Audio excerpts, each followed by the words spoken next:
할렐루야. 옆분들과 인사하실 때 우리 하나님께 시선을 고정합시다, 이렇게 한번 인사하실까요?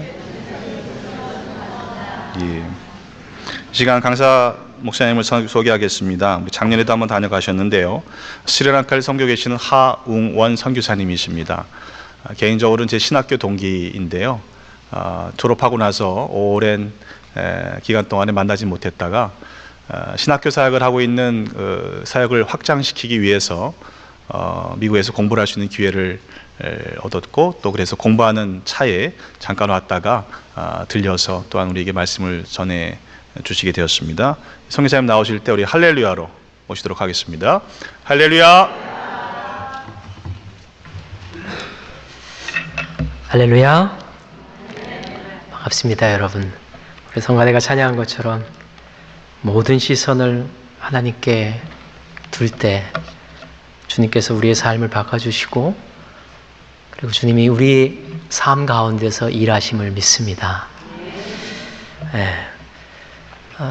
저는 스리랑카, 소개한 것처럼 스리랑카 선교사고요. 이제 스리랑카 간 지는 이제 18년 차 되고, 작년에 와서 약간 여러분을 만났던 기억이 납니다. 또 기회가 돼서 오늘 사람이 계획을 세우는 것 같지만 이루시는 분이 주님이라는 말씀처럼 여러분을 만나게 되고, 이 아름다운 주일에 주님을 마음껏 찬양하고 예배하는 이 시간에 선교지에서 제 가슴을 두드렸던 주의 말씀을 나누고자 합니다. 주의 말씀을 나누기 전에 제가 이제 스리랑카 선교사니까 스리랑카에서 있었던 일들을 이렇게 영상물로 만든 게 있는데, 작년에 단기 선교팀이 와서 십자가의 전달자라는 찬양을 제가 이렇게 우연히 알게 됐어요. 근데 아주 많은 감명을 받아서 그 찬양을 하면서 제가 하는 사역에 대한 그 모습을 이렇게 보는 시간을 먼저 갖도록 하겠습니다. 그거 좀 틀어주시죠.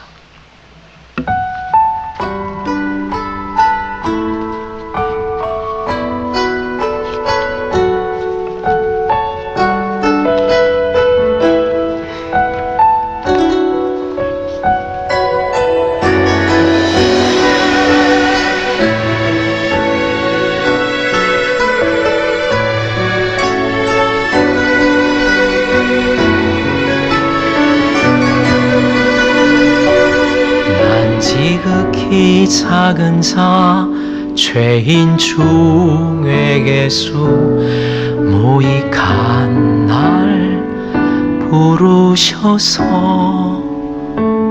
간절한 기대와 소망 부끄럽지 않게 십자가 전개 하셨네. 어디든지 가리라 주 위에 서라면 나는 전하리 그 십자가.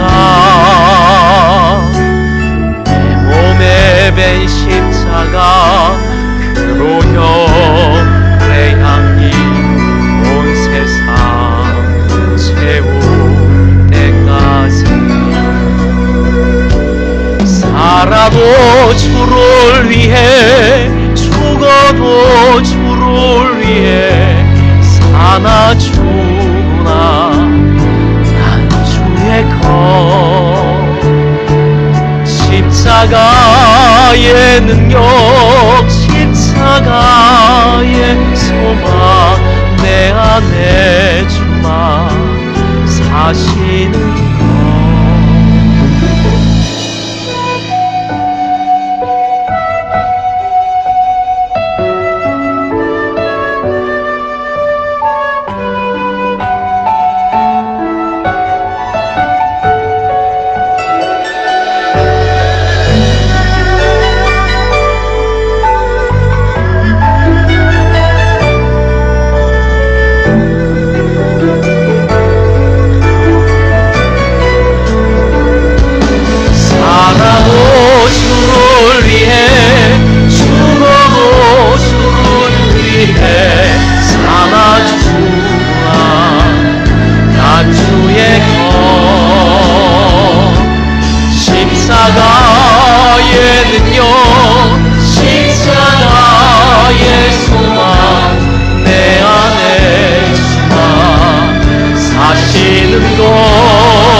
찾아 죄인 중에게서 무익한 날 부르셔서 간절한 기대와 소망 부끄럽지 않게 십자가 참게 하셨네. 내 사랑 나의 십자가. 할렐루야. 잠깐 기도하겠습니다. 하나님, 성별하여서 주님께 달려오나온 이 시간 하나님을 예배하고 이제 말씀으로 나아갑니다. 말씀으로 나아가기 전에 고백하기는 저희들이 십자가의 전달자임을 의지하고 고백하오니 주여 말씀 가운데 저희를 십자가의 길로 초대하시고 인도하여 주시옵소서. 오늘 저희들이 꼭 들어야 될 주의 말씀을 사모합니다. 하나님, 하늘문을 여시고 응답되는 역사가, 깨달음의 역사가 이루어지게 하여 주시옵소서. 온전히 주님께 맡기며 예수님의 이름 받들어 기도하옵나이다. 아멘. 아멘.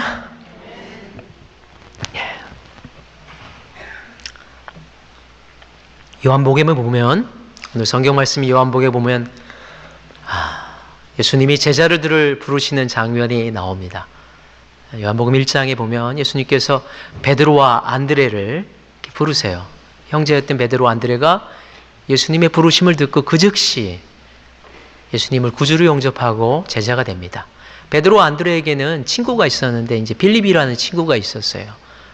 빌립이 여기 보면 오늘 성경 말씀에 보면 예수님을 만나고 나서 예수님에 대한 믿음이 생겨서 예수님을 쫓아나가는 이야기가 나옵니다. 그리고 그 빌립의 예수님을 만난 이야기 다음에 빌립에게는 아주 친한 절친이 있었는데 그의 이름이 나다나엘인데 나다나엘을 전도하는 이야기가 오늘 성경 말씀의 배경 말씀입니다. 빌립이 자기의 친한 친구 나다나엘에게 이렇게 이야기합니다. 여보게 친구 나다나엘, 모세와 예언자들이 기록한 그분을 우리가 만났다네. 우리는 이제 베드로와 안드레, 빌립을 말하는 거죠. 우리가 그렇게 기다렸던 성경에서 이야기하는, 구약 성경에서 이야기하는 그분을 우리가 만났다네. 그분이 바로 누구시냐면 나사렛 출신은 예수라는 분이네. 자네도 그분을 만나보지 않으려냐? 이렇게 나다나엘에게 빌립이 예수님을 이제 증거하고 전도를 합니다. 아마도 빌립의 이야기를 듣고 빌립의 친구였던 나다나엘은 이제 호기심이 생겼을 거예요. 빌립처럼, 베드로처럼, 그리고 안드레처럼 이제 나다나엘도 메시아를 기다렸던 경건한 유대 청년이었기 때문에 빌립의 이야기 듣고 호기심이 생겼을 거예요. 그래서 물어봤을 거예요. 누구라고? 근데 문제가 됐던 것은 빌립이 메시아를 만났다는 이야기가 문제가 된 게 아니라 그 다음에 한 얘기, 나사렛 출신 예수라는 이야기가 이렇게 문제가 됐어요. 나다나엘이 이야기합니다. 나사렛이라고? 나사렛에서 무슨 선한 것이 나올 수 있겠어? 라는 이 나다나엘의 부정적인 이야기가 오늘 우리가 읽은 성경 말씀에 등장합니다. 왜냐하면 그 갈릴리 호숫가가 지금 배경인데 그 갈릴리 호숫가, 게네사렛 호숫가 또는 성경에서 그거를 바다라고 표현하기도 하는데 거기에 있는 마을 사람들이 이제 갈릴리 호숫가에서 생활했는데 이 나사렛이라는 동네는 그쪽에서 한참 떨어진 서쪽으로 떨어진 도시고 그리고 한 해발 한 350m 되는 언덕 위에 위치한 그런 곳이었어요.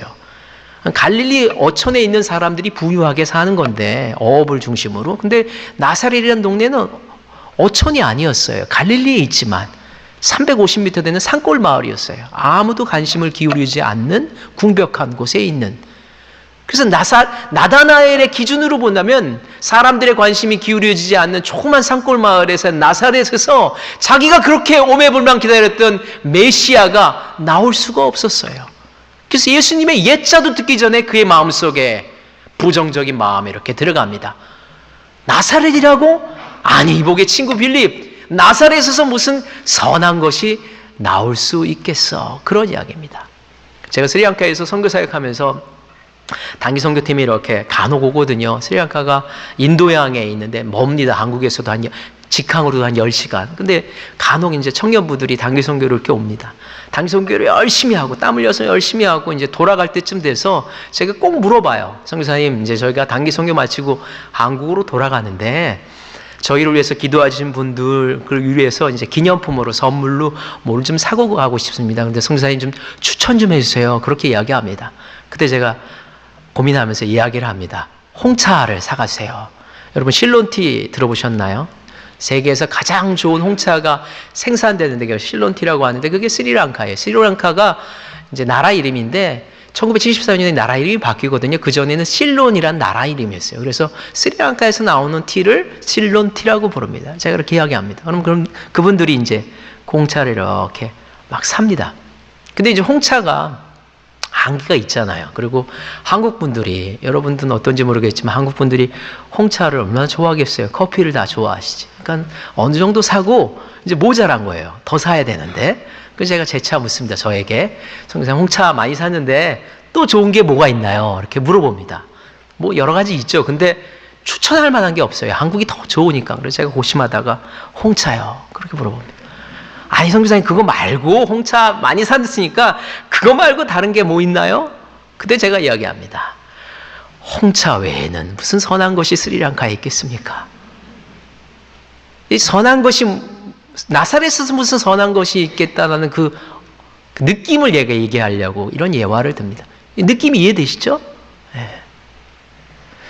요즘 한국에 있는 한국교회, 미국에서의 한국교회는 어떤지 모르겠습니다. 한국교회를 이렇게 제가 연애 때마다 선교대회가 있어서 이렇게 가는데 한국교회를 볼 때마다 점점 바닥으로 기울어지는 마치 침몰하는 선처럼 바닷속으로 깊이 감추고 있는 그런 모습을 보게 돼요. 예전에는 교회가 사회를 견인했는데 요즘은 사회가 교회를 걱정하는 시대가 됐어요. 혀를 끌끌끌 차면서 세상 사람들이 교회를 향하여서 손가락합니다. 그리고 이 대목을 아마 인용할 거예요. 아는 사람이라면 교회에서 무슨 선한 것이 나올 수 있겠어. 나사렛에서 무슨 선한 것이 나올 수 있겠어라는 그런 의미입니다. 교회를 향하여서 삿대질을 하는 부정적인 생각을 가진 사람들이 사실은 예수 그리스도에 대해서 진리의 말씀을 몰라요. 근데 사회가 악하다 보니까 교회라는 이야기만 들어도 마음의 문을 닫아요. 나다나엘이 그랬던 것 같아요. 나사렛이란 동네가 그랬던 것 같아요. 나다나엘의 기준으로는 거기에서 메시아가 날 수가 없었어요. 그래서 호기심이 메시아가 누구라고 자네가 누구를 만났다고 호기심이었는데 나사렛 출신이라는 거에 탁 걸리고 말아요. 나사렛은 무슨 선한 것이 있겠어? 부정적인 모습입니다. 그때 빌립은 아마 이렇게 지혜로운 사람이었던 것 같아요. 그때 빌립이 다른 얘기를 안 하고 그 전에는 우리가 막 누구를 만났다 구약에서 모세가 이런 얘기를 하다가 나다나엘의 그 닫혀진 마음을 알고 나서 이 빌립이 한마디를 툭 던지는 말이 있는데 그게 우리에게도 중요하죠. 뭐라고 했냐면 와서 보라라는 이야기를 했습니다. 한번 읽겠습니다. 와서 보라. 제가 이거 구절을 아주 좋아하는데 오늘날 정말 필요한 것 같아요. 왜 빌립이 와서 보라라는 이 단순하면서도 아주 심플한 그런데 강력한 이야기를 할까요? 빌립의 마음속에는 지금 부정적인 생각을 꽉 들어차 있는 나사렛에서 무슨 선한 것이라고 해서 마음문을 닫아버린 나다나엘이라고 할지라도 예수님을 와서 보면은 틀림없이 자기처럼 예수님을 믿을 수 있던 확신이 있었던 거예요. 예수님이 메시아라는 확신이 있었던 거예요. 세상이 점점 악해갑니다. 교회에서 무슨 선한 것이 나오겠어라고 세상이 교회를 윽박하는 시대에 살고 있어요. 여기는 어떤지 모르겠어요. 그런 세상을 향하여서 여러분 이 교회가 하나님의 말씀을 살아 숨쉬는 하나님의 말씀이 전달된다고 믿으신다면 메시아된 그리스도를 전달할 수 있는 그런 전장이라고 예배처소라고 믿는다면 세상을 향하여서 여러분 마음껏 외치시기 바랍니다. 와서 보라. 할렐루야. 세상을 향하여서 와서 보라라는 이야기를 할 수 있는 여러분 되시길 바랍니다. 빌립이 아주 단순하게 와서 보라라. 이 친구의 얘기에 나다나엘이 마음이 꽉 닫혔지만 이제 하도 간청하니까 와서 보래니까 억지로 끌려 나온 장면이 그 다음 모습으로 등장합니다. 빌립의 손에 이끌려서, 우리가 성경 읽어봤지만 빌립의 손에 이끌려서 예수님한테 나다나엘이 이렇게 나와요. 근데 성경 안에 이렇게 보면은 빌립이랑 나다나엘이 예수님한테 이렇게 올 때 예수님께서 큰 소리로 나다나엘도 들으라고, 빌립도 들으라고, 그뿐만 아니라 그 주변에 있는 사람들 다 들으라고 큰 소리로 이야기하시는데, 그게 뭐냐면 우리가 읽어봤지만 그게, 보십시오 여러분, 저기 걸어 나오는 저 친구를 보십시오. 저 사람은 보십시오. 저 사람은 참다운 이스라엘 사람입니다. 저 사람 안에는 간사한 것이 진실되다는 거죠. 참으로 진실된 하나님의 사람입니다. 좀 더 붙여서 얘기하자면 극찬을 하고 계십니다. 그런 책이 있잖아요. 칭찬은 고래도 춤추게 한다. 제가 여기 작년에도 왔고 올해 이렇게 왔는데 여러분 뵈니까 다 선남, 선녀신 것 같아요. 칭찬했는데 별로 안 좋아하시네요. 근데 빌립은, 죄송합니다. 나다나엘은 사실은 첫 번째 모습은, 첫 번째 장면은 나사렛에서 무슨 선한 것이 있어서 이렇게 꽉 닫힌 마음이에요. 근데 예수님의 칭찬을, 그것도 자기가한테 얘기한 게 아니라 사람들 다 들으라는 큰 소리로 칭찬을, 극찬을 하시니까 나다나엘의 마음이 이렇게 좀 바뀌었어요. 호감이. 칭찬 들으면 바뀌잖아요. 네. 호감이 생겼어요. 예수님한테 좀 더 가까이 된 거죠. 그래서 그 다음에 예수님한테 이야기하는 장면, 오늘 성경 말씀에 나다나엘이 3마디를 하는데, 첫 번째 말이 나사렛에서 무슨 선한 것이, 근데 두 번째 말을 합니다. 근데 두 번째 말은 어조가 바뀌어요. 목소리, 글이니까 안 나타나지만 굳이 표현하자면 이런 걸 거예요. 예수님한테 호감이 생겨서, 저를 어떻게 아세요? 첫 번째는 나사렛에서 무슨 선한 것이 있었어, 이런 부정적인 목소리였을 거예요. 에이, 보게 친구, 나사렛에서 무슨 선한 것이 있었어. 두 번째는 훨씬 부드럽게 예수님한테, 저를 어떻게 아세요? 아마 나다나엘 생각은 본인이 예수님이 극찬하신 그렇게 생각을 했던 것 같겠죠. 네. 저를 어떻게 아세요? 근데 성경 말씀을 보면은 이 두 가지 나오는데, 제가 이렇게 성경 말씀을 스리랑카에서 이렇게 묵상하면서 그림이 이렇게 그림으로 연상이 되더라고요. 사진을 찍은 다음에 3장의 사진, 그림으로 하면 세 폭의 그림. 첫 번째 그림은 나다나엘이 부정적인 마음, 나사렛에서 무슨 선한 것이 있겠어라는 그런 모습. 두 번째 그림은 칭찬 듣고, 극찬 듣고, 예수님 칭찬 듣고 호감으로 봐, 저를 어떻게 아세요라는. 근데 세 번째 그림은 48절, 49절에 이런 말씀에 보면은 다른 모습이 나옵니다. 48절, 49절 저희가 읽어봤는데, 거기에 보면은 나다나엘이 세 번째에 어떻게 나오냐면, 예수님을 향하여서, 한번 읽어보죠. 저희가 지금 시간이, 제가 마음이 급한데, 빨리 끝내야 돼서 마음이 급한데, 제가 이제 스리랑카에서는 예배 1시간, 설교 1시간, 안수기도 1시간 그렇거든요. 근데 여기는 12시 15분에 우리 청년분가요, 뭐 학생부 예배 있다고 그래가지고 제가 마음이 급합니다. 이거 시간을 지키려고. 예. 뭐 얘기하다가 48절, 49절 한번 읽어보겠습니다. 시간이 지났지만 아주 중요한 거니까 시작.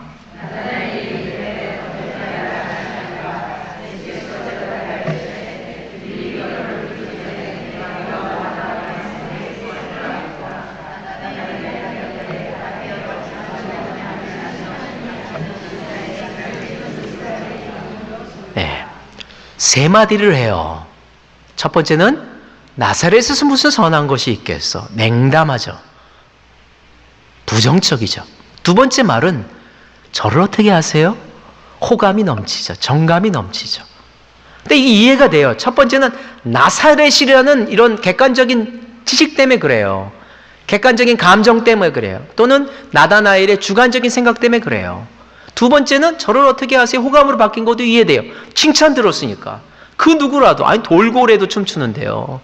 칭찬 들었으니까 저를 어떻게 아세요? 근데 세 번째는 갑자기 변합니다. 거기 보면은 랍비여, 선생님이거든요, 번역하면. 근데 랍비는 조금 다릅니다. 선생님이란 다른 단어가 또 있어요.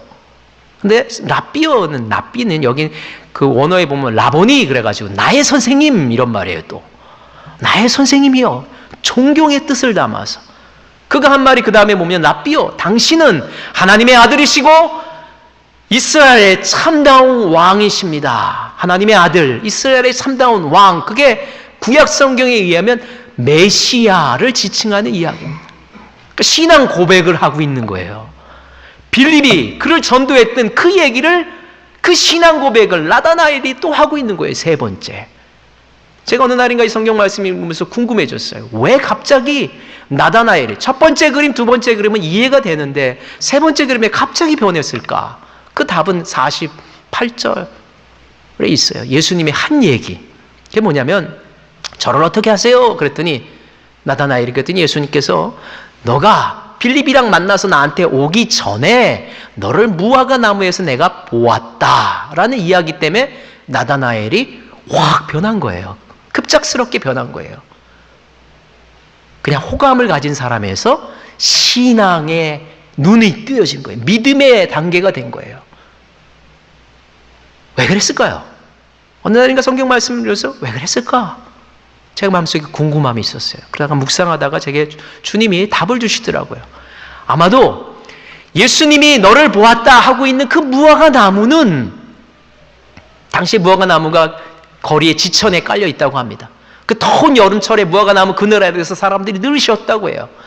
근데 늘 더위를 피해서 쉬는 그 무화과 나무, 그거를 이야기하는 게 아니라 빌립을 만나서 예수님한테 오기 전에 있었던 그 무화과 나무, 그때 오늘 성가대 찬양한 것처럼 모든 시선을 하나님의 둔 때, 아마도 그때는 세상 사람 그 누구도 모르지만 나다나엘과 하나님만 아는, 이게 세상 사는 이야기가 아니라 신앙의 얘기잖아요. 나다나엘이 그 다음에 예수님을 메시아로 고백했잖아요.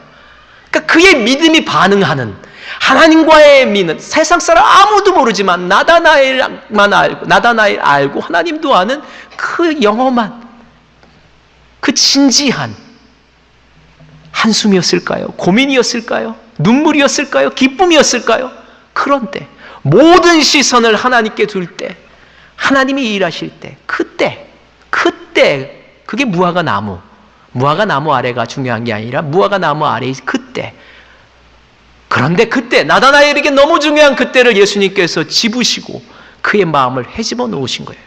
그래서 그가 무너집니다. 이분이 내가 그렇게 기다렸던 메시아가 맞구나. 그리고 신앙 고백을 하는 거예요. 제가 어느 날인가 성경 말씀을, 스리랑카에서 이 말씀을 읽다가 가슴이 이렇게 차올랐습니다. 나다나엘이 있었던, 나다나엘이 하나님을 만났던, 나다나엘이 예수님을 만났던 그 무화과 나무 아래 달려가고 싶더라고요. 여러분에게도 있었고 제게도 있었고 지금일 수도 있고, 그런 무화과 나무 아래 있었죠. 세상 사람은 모르지만 나와 하나님만이 아는, 나와 예수님만이 아는, 나와 성령님만이 아는 찬양의 시간, 성경 읽는 시간, 예배의 시간, 한숨과 눈물의 시간, 기쁨과 그 감동의 시간, 그 어떤 시간이든지 우리에게 그런 경험들이, 영적인 경험들이 있을 텐데 그 경험으로 다시 달려가고 싶더라고요. 성경에서 이 말씀을 읽는데 나다나엘처럼. 그러다가 50절이 눈에 이렇게 들어왔습니다. 예수님께서 이렇게 이야기합니다. 제가 표준 세번역인데 예수께서 그에게 말씀하셨다. 내가 무화과 나무 아래에 있을 때 내가 너를 보았다고 해서 믿느냐? 그런데 이것보다 더 큰 일을 내가 볼 것이다. 오늘 설교 제목이 더 큰 일을 보리라 인데, 성경 말씀은 어느 날인가 나의 무화과 나무는 어딜까 막 고민하다가 이 50절이 제 눈 속으로 들어왔어요. 마음속으로 들어왔어요. 더 큰 일을 보리라. 2000년 전에 예수님께서 나다나엘에게 이렇게 약속하신 거잖아요. 이게 지금 예수님과 나다나엘이 대화하는 것처럼 보이지만 2000년 전에 이미 예수님께서 약속하신 거예요. 그러니까 2000년 전에 나다나엘은 이 큰 일을, 예수님께서 약속하신 그 큰 일을 분명히 보았을 거예요. 어느 날인가 성경에서 이 말씀이 있는데, 제가 나다나엘처럼 저에게도 예수님께서 큰 약속을 해주셨으리라는 믿음이 생기더라고요. 나다나엘이 본 큰 일을 발견한다면, 제가 선교사에서 18년 차 이렇게 하고 있는데 지금보다 더 큰 일을, 주님께서 주신 더 큰 일을 볼 수 있을 것 같더라고요. 마음이 막 뛰더라고요. 나를 통해서 일하시는 하나님의 더 큰 일이 뭘까? 그래서 나다나엘의 이야기를 조금 더 깊이 있게 살펴봤어요. 근데 안타깝게도 나다나엘은 요한복음 1장에만 나옵니다. 그래서 제가 좀 더 자료를 이렇게 찾아봤더니 교회 전승에 의하면, 오늘날 얘기가 아니라 2000년 전에 이미 초대교회 전승에 의하면 나다나엘이 바돌로메였다는 교회 전승이 있더라고요. 누구라고요? 바돌로메. 이유가 여러 가지 있습니다. 근데 그때 이유 중에 크게 중요한 두 가지 이유가 있는데, 하나는 바돌로메라는 이름 때문에 그래요. 바돌로메가 아람어인데 바는 아들이란 말이고 돌로메는 사람 이름이에요. 붙여서 한다면은 돌로메의 아들이라는 말이에요. 당시의 장명 습관이 집안에서 아이를 낳으면 이름을 지어주는 경우도 있지만 누구누구의 아들 이렇게 지어줬다고 해요. 네. 제가 이름이 하웅원인데 저희 아들도 와 있는데 저 아들이 그때의 장명으로 한다면 바웅원. 아, 이상하네요. 그렇게 부른 겁니다. 예.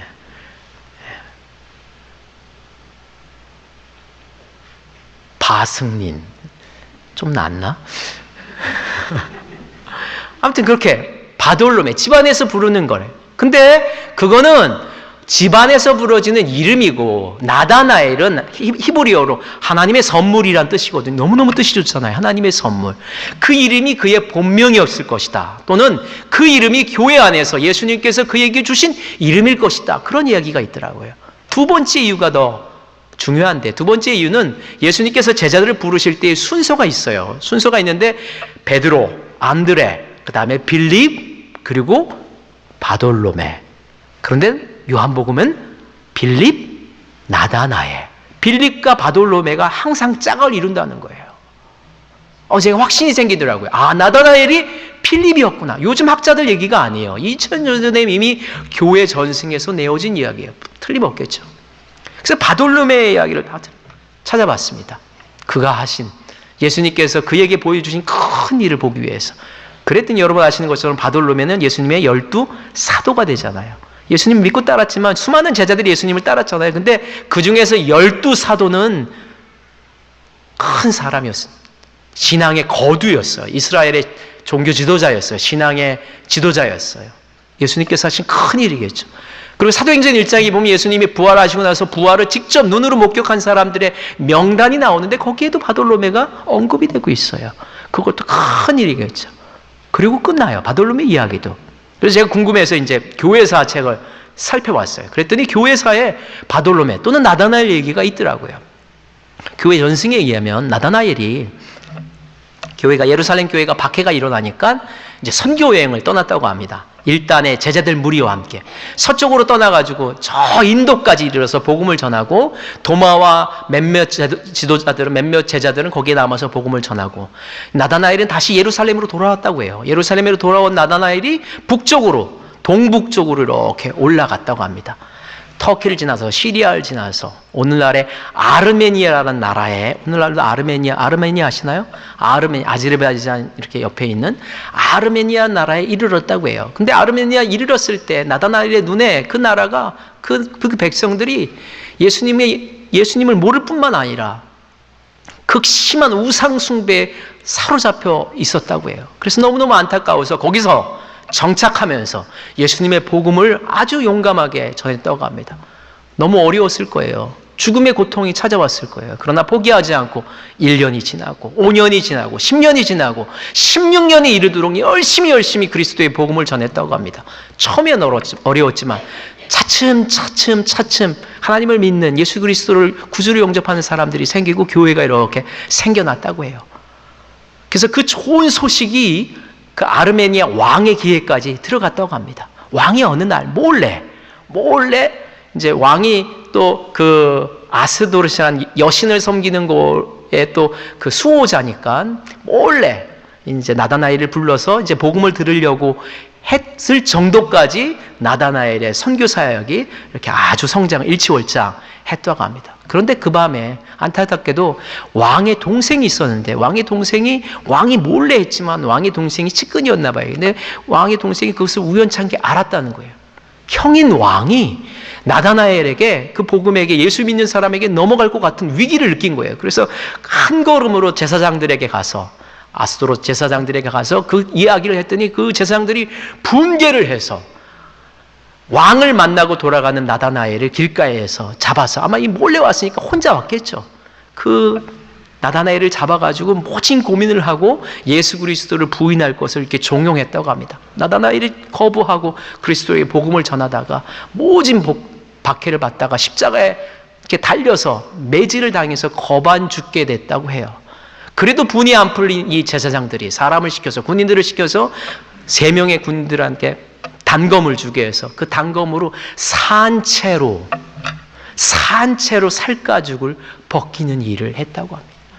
산채로 살가죽이 벗겨가면서 그가 십자가 위에서 절명을 했다고 해요. 그리고 그의 시신을 가스피해에 던져버리고, 그 소식을 들은 그의 제자들이 그의 시신을 해서 장례를 했다고 해요. 근데 그게 끝인 줄 알았는데 그 다음 날서부터 대대적인 박해가 아르메니아에 있는 기독교인들한테 이렇게 퍼졌다고 해요. 끝인 것 같았어요. 암흑인 것 같았어요. 그런데 그게 끝이 아니라 오히려 더 박해가 일어날수록 점점 더 많은 기독교인들이, 더 많은 하나님을 믿는 사람들이 생겨나기 시작했어요. 10년, 50년, 100년, 200년. 그러다가 301년에 온 나라 사람들이 예수님을 믿게 되고, 왕이 백성들 앞에서 이제부터 우리는 기독교를 믿는 국가다, 아르메니아 국가는 예수님을 믿는 국가다라는 국가 종교로 선포를 했다고 합니다. 역사적으로 보면 396년에 여러분 콘스탄틴 황제라고 들어보셨죠? 기독교를 인정한, 공인한 그 사람이 기독교를 국가 종교, 동로마 제국의 국가 종교로 인정합니다. 그런데 그거보다 한 100여 년 전에 아르메니아에서는 하나님을 믿는 기독교 국가가 인류 역사상 처음으로 생겨났어요. 여러분, 교회가 45주년 됐나요? 1700년 교회가 있더라고요. 그 주변의 국가가 아제르바이잔, 시리아, 터키, 이란 이런 나라들이 1700년, 1800년 전에 다 기독교 국가였어요. 동로마 제국에 속했으니까. 그런데 여러분 아시는 것처럼 그 국가들이 지금 어떤가요? 다 이슬람 국가들입니다. 모슬림 국가들이에요. 강력한. 그런데 그 틈바구니 속에서 아르메니아는 아직도 하나님을 믿는 백성들이 85%, 90% 가까이 예수님을 믿는 사람들로 가득 찼다고 하더라고요. 제가 궁금해서 그 역사를 이렇게 보니까 현재까지도 교회가 있는데, 교회가 국가교회가 하나 있는데 그 교회의 이름이 뭐냐면 아르메니아 사도교회.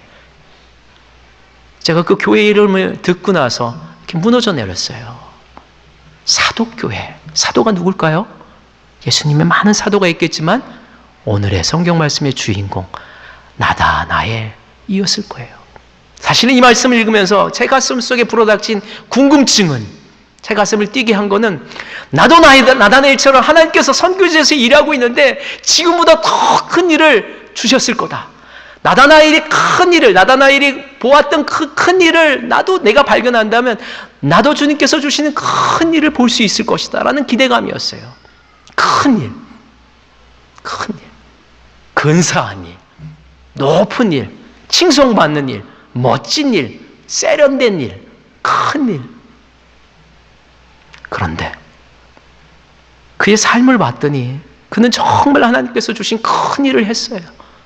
근데 그 큰 일은 제가 상상하고 기대했던 그 큰 일과는 결이 다른,